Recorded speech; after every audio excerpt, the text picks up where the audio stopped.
Hi there, I am Brian Chen for Hood Wisdom Recordings, and today we are here to talk about two soundtracks, one in the video game music genre and one from the movie genre. So I am here with Casey Roberts to talk about the Toy Story 4 motion picture soundtrack as well as the Super Mario Odyssey soundtrack. Hi guys. Now, we will be talking about the soundtrack for the most recent Super Mario adventure game, Super Mario Odyssey, for Nintendo Switch. This is the most recent famous Mario game, and it came out in 2017 for the Nintendo Switch console.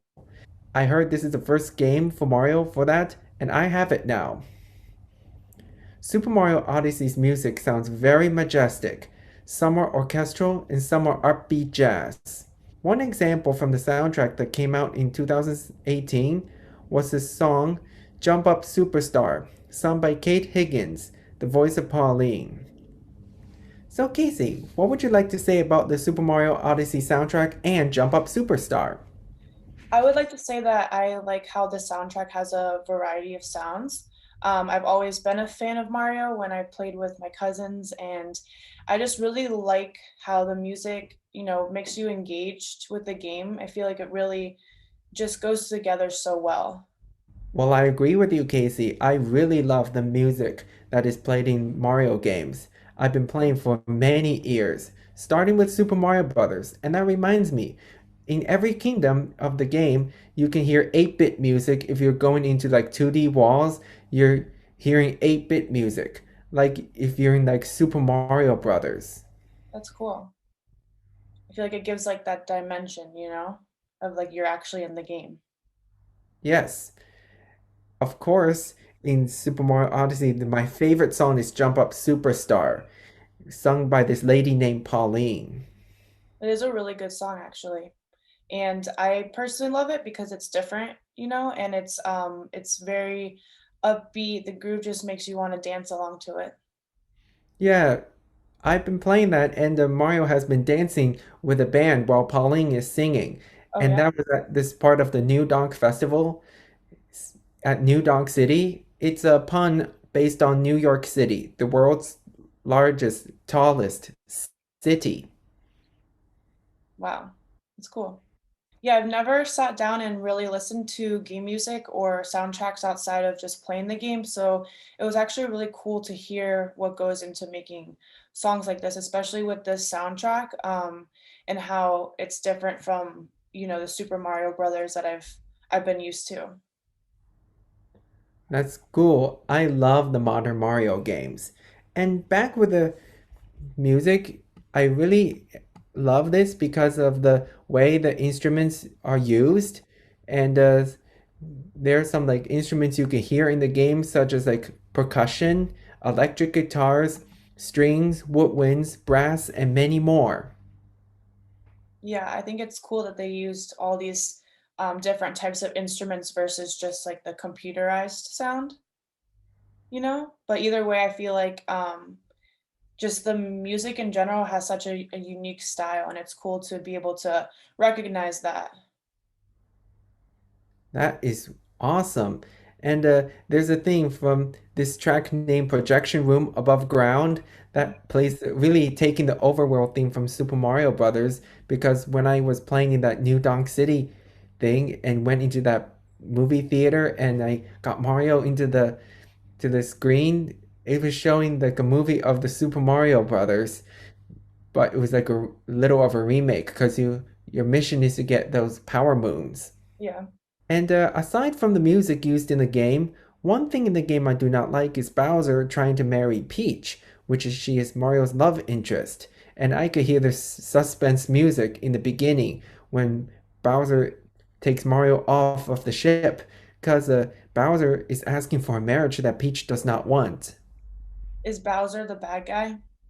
Sure is. Yeah. Yes, you could hear those scary music relating to any scene with Bowser or like bosses or anything.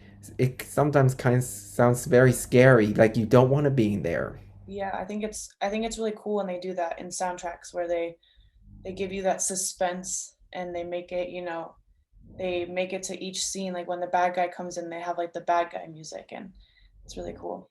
Yes, and sometimes it depends. Like in the past Mario games I've played in 3D, some of the bosses, like from Mario, sometimes they speed it up once the boss gets really mad. Yeah. It's kind of funny for that. And there are two things I like is Cappy is Mario's new friend, as he can turn into enemies if he throws a cap on any of them. Oh wow. Yep, the cap with two eyes on top, Mm, and you can just turn into anything. that's And cool. also Mario can wear different outfits. Do you get to win different outfits to change into? Oh sure. Yeah, how you get them? Yeah, I like all of them. I like the captain's hat and I like the classic outfit and I like the tuxedo. Ooh, that's fancy. Okay then. And now we are reviewing the Toy Story 4 soundtrack. Although the movie came out in the summer of 2019, it was the last film from the Toy Story quadrilogy. And of course, this album starts off with my favorite song, You've Got a Friend in Me. This song teaches about friendship, and Randy Newman, the composer of the music for the Toy Story films, is really a legend. He really is. And he just does such an amazing job with portraying the emotions through his music. And that's what I really love about him. I agree. And my other favorite songs from this album is, of course, the I Can't Let You Throw Yourself Away, and of course, Parting Gifts and New Horizons. Those are really good songs. I feel like they're very When powerful. Yeah, when I listen to the song I Can't Let You Throw Yourself Away in this movie, Forky is a new character made by Bonnie, the new owner of Woody and his gang after Andy went to college.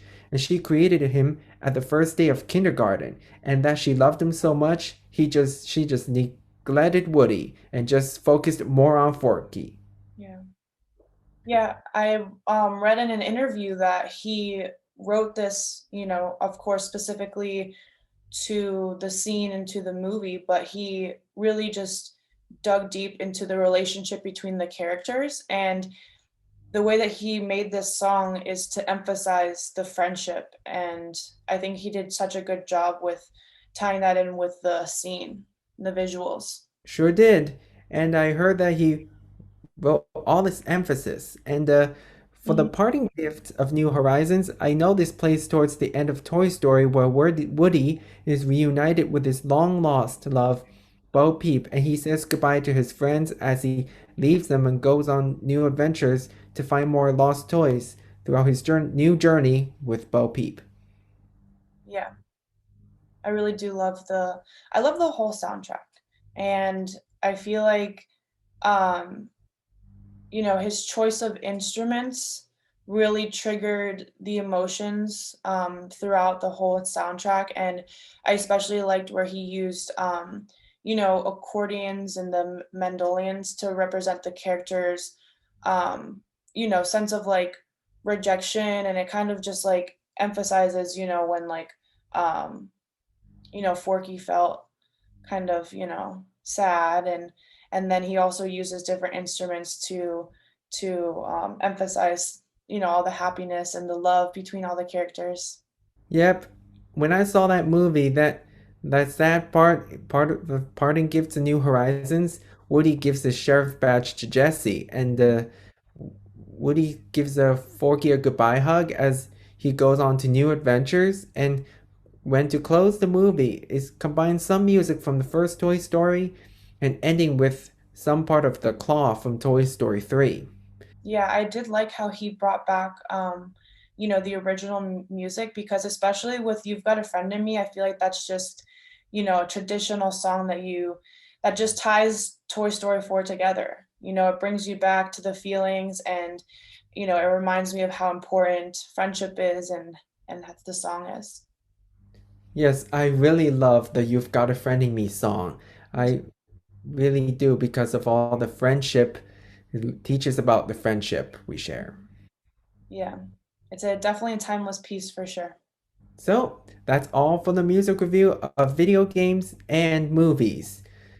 There's a link on the bio that you can click on so you can listen to the Super Mario Odyssey soundtracks and the Toy Story 4 soundtracks. Check it out. Bye.